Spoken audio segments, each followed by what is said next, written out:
Assalamualaikum, saya Ratnantika. Untuk Jimaters jangan lupa subscribe, like, dan komen di channel YouTube Jimat Radio Istana FM. Dan pokoknya share di sosmed kalian semuanya ya. Salam Jimaters, salam satu misteri.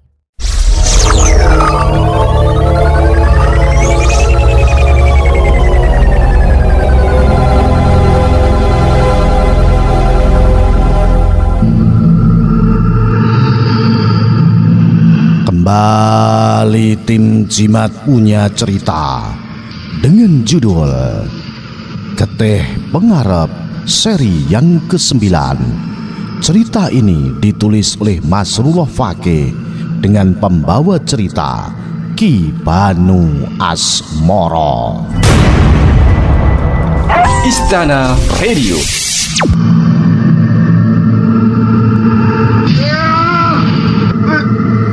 Dikisahkan pada cerita yang lalu, Pak Lasno sudah membawa pulang istrinya ke rumah Pak Hambali. Bagaimana keadaan istri saya, Pak?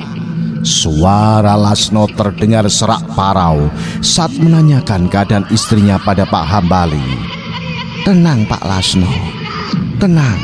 Kita pasrahkan pada Allah Subhanahu wa Ta'ala, jawab Pak Hambali, menghentikan sejenak lantunan zikir yang terucap sedari mobil yang dikemudikan Lasno meninggalkan kediaman Sudiro.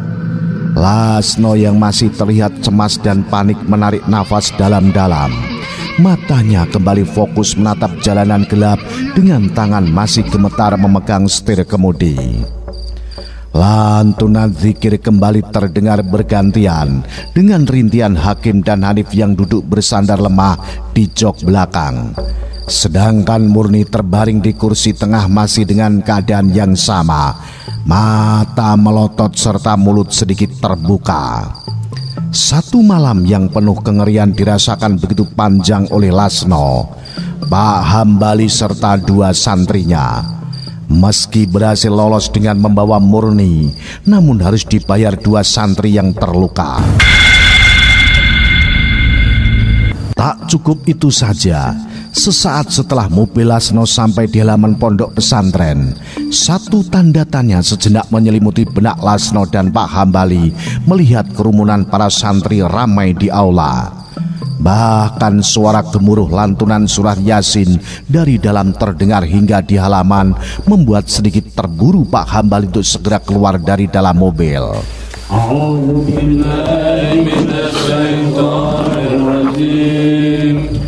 Bismillahirrahmanirrahim. Yasin wal Qur'anil Hakim. Dua orang santri yang tergopoh-gopoh menyambut kedatangan sang kiai sebentar tertunduk sebelum menceritakan apa yang terjadi. Inna lillahi wa inna ilaihi raji'un. Guratan kesedihan seketika menghiasi wajah Pak Hambali setelah mendengar satu kabar duka dari dua santrinya. Begitu juga dengan Lasno yang baru tiba di belakang Pak Hambali. Bahkan kedua bibirnya terlihat gemetar yang menunjukkan kesedihan mendalam saat salah satu dari santri itu menyebut dengan jelas sebuah nama, Mbah Ilyas. Sebentar kemudian, suasana pondok yang biasa diramaikan bacaan nadom-nadom hafalan kitab dari para santri setelah menunaikan sholat subuh pagi itu berganti diramaikan lantunan ayat-ayat suci Al-Quran tiada putus sampai fajar menyingsing.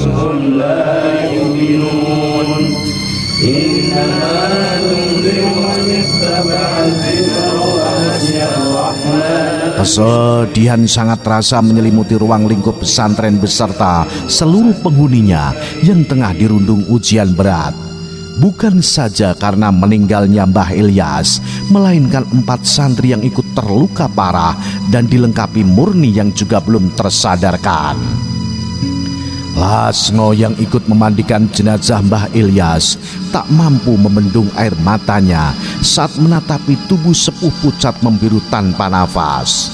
Apalagi ia ingat betul, lagi-lagi suara Mbah Ilyas ikut andil menyelamatkan dirinya saat mengambil tubuh murni istrinya di rumah terkutuk Diro.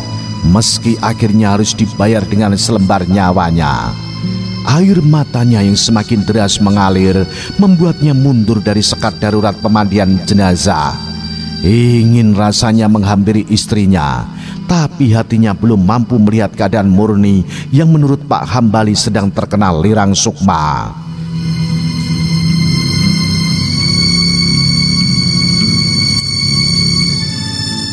Selagi Lasno berjalan gontai, tiba-tiba dari gerbang matanya melihat sedan hitam melaju lambat ke arah halaman depan aula. Rasa penasaran akan mobil yang seperti dikenalnya menuntun kakinya melangkah mendekat, sampai akhirnya dua orang lelaki tegap turun dari dalam mobil sedikit mengejutkannya. Rupanya benar dugaanku. Umam Lasno terdiam menunggu dua lelaki yang sedang berjalan ke arahnya.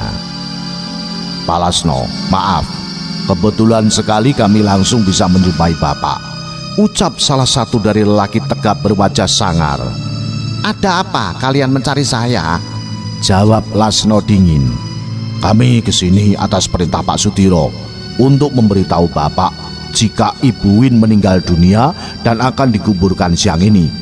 Jadi diharapkan kehadirannya Pak Lasno. Terhenyak Lasno mendengar penuturan lelaki suruhan Diro. Meskipun dirinya sudah mengetahui jika Win putrinya telah meninggal, namun jiwanya tetap saja terguncang ketika kembali mendengar kabar itu. Raut sedih sebentar menghiasi wajah Lasno sebelum berubah merah mengendap amarah ketika teringat kembali azab musabab kematian Win.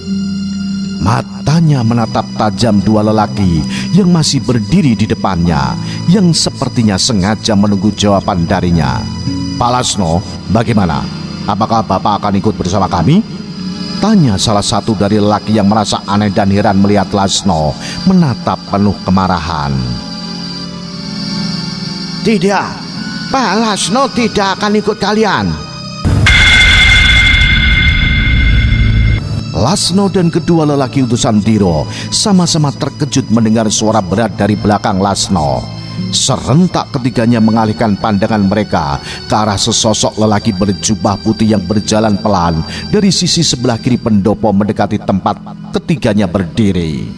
Pulanglah kalian, sampaikan bela sungkawa kami semua yang ada di sini, termasuk dari Pak Lasno pribadi. Sambung lelaki berjubah yang tak lain Pak Hambali, membuat kedua utusan Diro tertunduk. Lagian di sini kami dan Pak Lasno juga tengah berduka, jadi mohon maaf sekali lagi Pak Lasno tak bisa datang. Tolong sampaikan itu. Penuh keheranan dua lelaki utusan Diro mendengar semua ucapan Pak Hambali. Keduanya tampak saling pandang sebelum memilih pamit dan kembali ke mobil penuh dengan tanda tanya. Sedang Lasno hanya tertunduk dengan perasaan bercampur baur.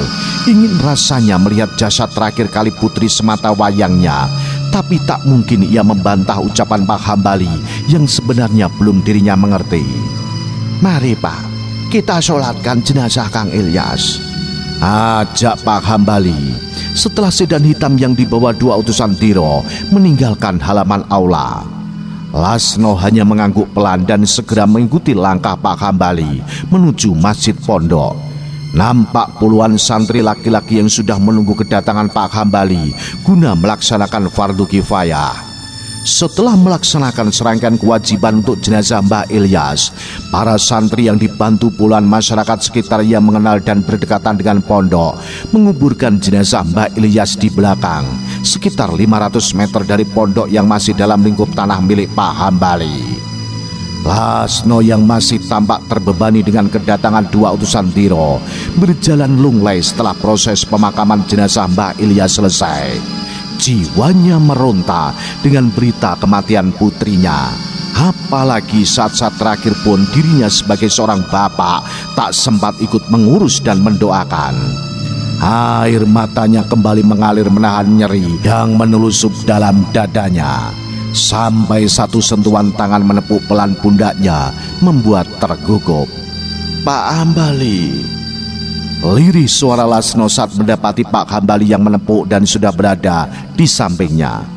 Pak Lasno, maaf jika saya melarang Bapak untuk datang ke rumah Sudiro. Sebab yang sekarang dikuburkan mereka bukanlah jenazah putri Bapak. Sedikit terperanjat Lasno mendengar penuturan Pak Hambali. Maksud Pak Hambali? Tanya Lasno dengan wajah bingung. Ya, putri Pak Lasno memang telah tiada. Namun bukan hanya sukmanya, melainkan bersama raganya. Jelas Pak Hambali yang semakin membuat Lasno bingung. Siapapun yang ditunjuk dan ditandai menjadi tali persekutuan dengan iblis, maka akan diambil jiwa raganya. Sebab di alam sana mereka dijadikan budak dan akan terbebas saat persekutuan yang menjadi tanda serta mengikat mereka terputus. Kembali Pak Hambali meneruskan penjelasannya yang sedikit demi sedikit tercerna oleh pikiran Lasno. Sebelum Lasno berucap menanggapi penjelasan Pak Hambali, seorang santri muda terlihat setengah berlari dengan wajah panik mendekati keduanya. Dengan terbata dan nafas sedikit tersengal, santri muda menceritakan maksud kedatangannya yang seketika membuat Pak Hambali dan Lasno menegang. Astagfirullah. Bergetar bibir Pak Hambali saat mengucap istighfar sebelum kakinya melangkah cepat diikuti Lasno dan santri muda menuju sebuah bangunan di sisi kanan masjid. Mata Lasno dan Pak Hambali terbelalak mendapati lantai ruangan 4x5 tanpa satir yang sejatinya sebagai salah satu asrama santri putra, penuh bercak darah. Nampak wajah-wajah pucat dari beberapa orang santri yang ditugasi menunggu 4 santri teman mereka tengah berbaring tanpa daya. Kalian pergilah dan cari 12 pupus janur kuning secepatnya, perintah Pak Hambali kepada para santri yang berada di dalam tempat itu. Tanpa menunggu perintah kedua kali, seluruh santri di ruangan itu segera keluar dan mencari apa yang diminta Pak Hambali. Sedang Lasno masih berdiri terpaku di ambang pintu, menatap penuh keprihatinan dan kengerian pada 4 santri yang terbaring berlumur darah. Satu hal yang membuat Lasno merinding, darah yang tersembur dari bibir keempat santri itu berwarna merah kehitaman dan terdapat gumpalan-gumpalan kecil. Ditambah rintihan dan erangan dari keempatnya, semakin Lasno merasakan nyeri. Apalagi Lasno tahu jika keempat santri itu menderita sakit yang mengerikan akibat mereka ikut dalam penyelamatan istrinya. Lasno masih ingat betul bagaimana 2 di antara keempat santri itu, Hakim dan Anif, mengalami luka saat di rumah Diro. Sedangkan 2 santri lainnya Lasno tahu mereka terluka saat membantu Mbah Ilyas ketika mengirim suara batin, namun ikut menjadi korban. Astagfirullah, astagfirullah, la haula wala quwata illa billah. Berat dan parau suara Pak Hambali. Wajahnya menegang kencang ketika usai memeriksa bagian dada keempat santri pilihannya. Layeng toh pati. Kembali Pak Hambali berucap yang kali ini terdengar bergetar. Belum sempat berbuat apa-apa, kembali Pak Hambali dan Lasno dikejutkan satu suara perempuan yang menjerit keras melengking. Aduh. Murni terkesiap Lasno saat mengenali suara jeritan yang kembali terdengar untuk ketiga kalinya. Kita lihat Pak Lasno. Lasno yang mendengar ajakan Pak Hambali segera menghambur keluar mengikuti langkah cepat Pak Hambali yang lebih dulu beranjak. Nah, bagaimanakah kisah selanjutnya? Apa yang akan terjadi? Ikuti terus cerita misteri bersambung. Geteh pengarep. Salam Jimatres, salam satu misteri. Au.